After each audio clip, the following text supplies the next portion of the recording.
الحمدللہ کیسے کیسے روشن ستارے یہاں پر سمجھے بھیجا ہے، آئے ہیں اس لیے آئے ہیں کہ شاید غلامان خواجہ میں ہمارا بھی نام آ جائے۔ میرے خواجہ کی دھرتی اور زمین وہ زمین ہے الحمدللہ کہ جس زمین پر آنے والے نے کہا تھا یہاں کیا رکھا ہے، یہ کہا تھا یہاں کیا رکھا ہے، کیا رکھا ہے۔ ارے جس کی آنکھوں میں نور ہوتا ہے وہ دیکھتا ہے کہ یہاں کیا رکھا ہے۔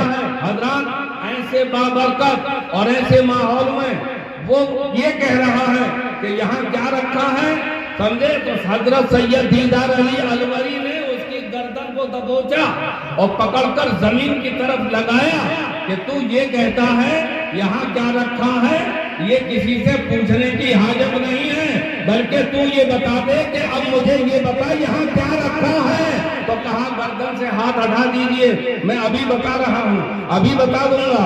بتا نہیں بتا کیا رکھا ہے۔ حضرات وہ کہتا ہے جب تک آپ کا یہ ہاتھ میری گردن پہ نہیں آیا تھا تو اندھیرا نظر آ رہا تھا، میں یہی دیکھ رہا تھا کہ یہاں کیا نظر آ رہا ہے، کیا نظر نہیں آ رہا ہے۔ میں یہ دیکھ رہا ہوں کہ اس بابرکت اور اس ماحول میں آپ نے جو ہاتھ میری گردن پر رکھا ہے، میں نے یہ دیکھا کہ جب تک آپ کا ہاتھ نہیں آیا تھا تو مجھے اندھیرا نظر آ رہا تھا، آپ کا ہاتھ میری گردن پر آیا ہے، اندھیرا نہیں اور سویرا نظر آ رہا ہے۔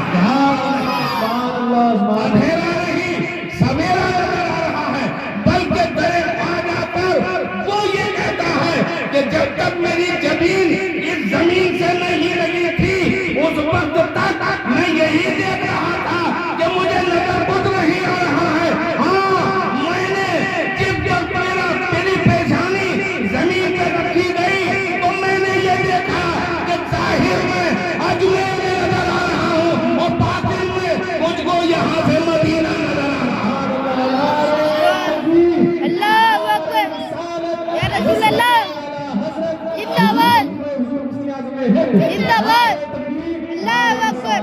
میں یہاں پر کوئی لمبی چوڑی تقریر کے لیے حاضر نہیں، الحمدللہ یہ چندوسی میرا وطن ہے اور ادھر حضور مفتی اعظم کی نوری کرن ہے، بھیجا ہے تو یہاں موجود ہے۔ تو چندوسی میرے وطن میں اگر خواجہ کا ذکر نہیں ہوگا تو کیوں کہاں ہوگا۔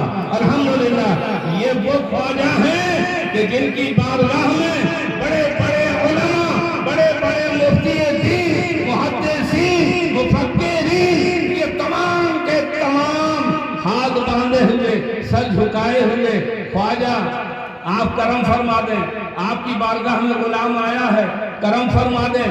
غلامانہ انداز سے بڑے بڑے شہنشاہ خواجہ کی چوکٹ پہ جھکے نظر آ رہے ہیں۔ وہ دیکھیے شاہجہاں جھک رہا ہے، ادھر دیکھیے عالمگیر اورنگزیب جھک کے نظر آ رہے ہیں۔ اورنگزیب عالمگیر کا یہ عالم کہ جب آئے گھوڑا وہیں چھوڑ دیا، چپل جوتے اتارے، بارگاہ خواجہ میں آ رہے ہیں۔ راستے میں کچھ نابینا ملے، کیا کر رہے ہو؟ خواجہ سے بھیک مانگنے آئے ہیں۔ کاہے کی بھیک مانگ رہے ہو؟ کہا ہماری آنکھوں میں روشنی نہیں ہے، نور مانگنے کے لیے آئے ہیں۔ حضرات اورنگزیب نے کہا کتنا وقت ہوا؟ کسی نے 2 سال، 4 سال، 6 سال، 10 سال تک کا اشارہ کیا، ہم یہاں موجود ہیں۔ فرمایا میں جا رہا ہوں خواجہ کی دہلیز کو بوسہ دینے کے لیے اور پلٹ کر اسی راستے سے آؤں گا، اگر آنکھیں کھلی نہ ملی تو تمہارے سر کو تن سے جدا کروں گا۔ حضرات میرے خواجہ کی شان دیکھیے اور خواجہ کی بارگاہ میں آنے والے شہنشاہ کا بھی عالم دیکھیے۔ وہ اورنگزیب جن کی عالمگیر فتاوی عالمگیر پوری دنیا میں اپنا سکہ جمائے ہوئے ہیں، وہ انہوں نے کتاب لکھی۔ اورنگزیب عالمگیر رحمت اللہ تعالیٰ علیہ نے 500 علماء کو جمع کر کے وہ فتاوی عالمگیر تیار فرمائی اور اس وقت الحمدللہ بے شمار چاندی کے سکے انہوں نے خرچ کیے۔ مختصر بتا رہا ہوں وہ فتاوی عالمگیر ہے۔ اور ایک کتاب دنیا میں جو ساری کائنات کا خزانہ لے کر تیار ہوئی وہ امام احمد رضا رضی اللہ تعالیٰ عنہ کی کتاب فتاوی رضویہ ہے۔ فتاوی رضویہ اور عالمگیر دونوں کتابیں کوٹ کے اندر رکھی ہیں